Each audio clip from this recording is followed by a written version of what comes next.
One thing you can say about Ninjago is that it always finds a way to come back. The show itself was done and dusted in the eyes of LEGO, but fan demand and money got Ninjago back on the screen, and what we got was Rebooted. This was definitely a divisive season amongst the fans, as some loved it and some definitely hated it, but that ain't the focus on this video, but I might make a video about it one day. We are here though to talk about the minifigures, and Rebooted certainly gave us the minifigures of all time. These suits were used throughout about 99% of the season, and were certainly a departure from what we've gotten so far. We were officially introduced to the ninjas' hair pieces and the half mask this time round, and this certainly made the suits feel more unique, as the other suits didn't use these pieces until this point. Of course, now the half masks are a common practice amongst the Ninjago sets, but for the time, this was revolutionary. What about the design of the minifigures themselves? Well, they certainly suffered in one particular area. There's no leg printing on these guys at all. What happened, LEGO? It's kind of crazy to think that these suits did so much that was new and innovative,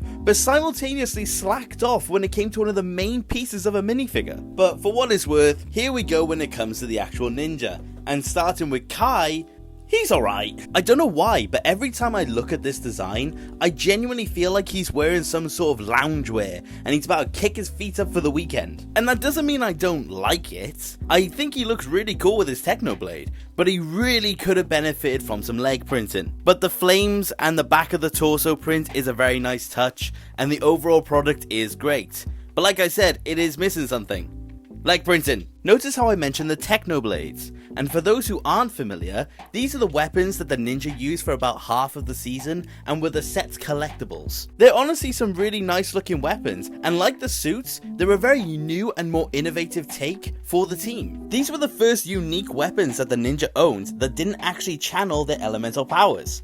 The show instead opted for the ninja to channel said powers on their own, which I do prefer. And this was officially the start of these new types of non-elemental weapons that the ninja use. But speaking of the ninja, let's go back to the minifigures, and let's talk about Jay and Cole, as they basically have the same design this season, the only difference being the elemental print. But I actually quite like this design, but it's definitely giving me the same comfort clothes vibe that Kai gave me. But if I had to pick which of the two I prefer, it would probably be Cole, but only by a very small margin. To the point of this segment of the script taking me about 30 minutes just so I could decide my answer. But like I said, there's not too much of a difference between these two, and it does mainly come down to which elemental print you prefer and which color you prefer.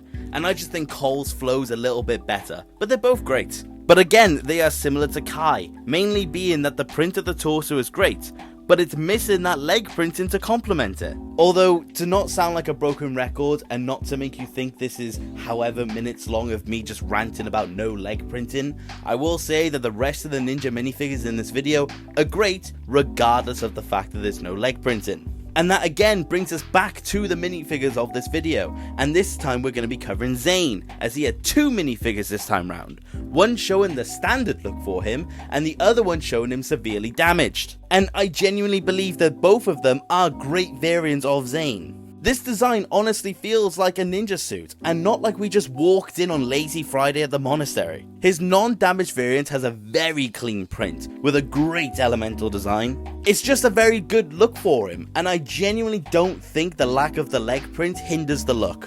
But his damaged variant is honestly better, and I appreciate the love and care that went into him. You can see all of the mechanical aspects of Zane, and it makes for a fascinating look that is bang on to how he looked in the actual show. The metal arm is a very nice touch, and the head print is nothing short of fantastic, even though a few years later, we somehow got to see the print made even better.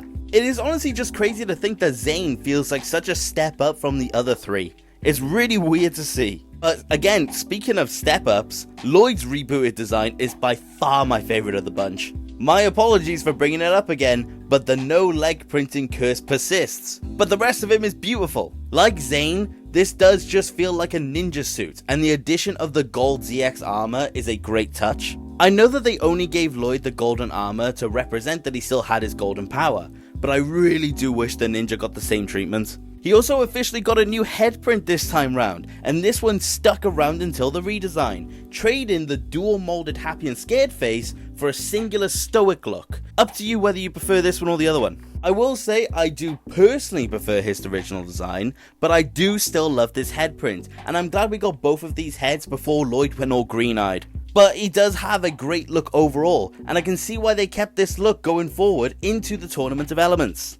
But going into the last figure of this video, we have got an evil variant of Wu. And this guy is fascinating. LEGO is just making me suffer here at this point, because I have to mention the lack of leg printing again, and this version of Wu really could have used it. It's strange because all of the unique parts of Wu is obstructed by another part of him, and it sucks. When you do look at these parts of him, they are very cool to see, but I do just wish they had some time to shine because they don't get it. It's just a strange figure overall, I guess. It's just weird to talk about, especially since how they also handled the evil Wu in the show. It's debatable at best. But to round things off, I think this is the highs and lows loadout of minifigures, and the recommendation took some thinking. Before that though, I did forget to specify the recommendation for the kimono suits in the previous video. So, should you buy them if you want one set of ninja, or should you just leave it until you want them all? Just get them.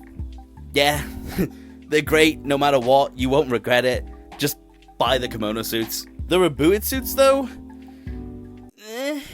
Get them if you like them, because you'll love them even more in hand.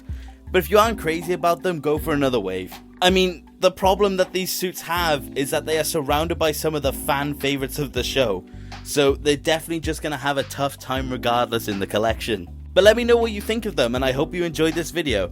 And the next up, we're gonna cover the Stone Armor Ninja. Okay, bye!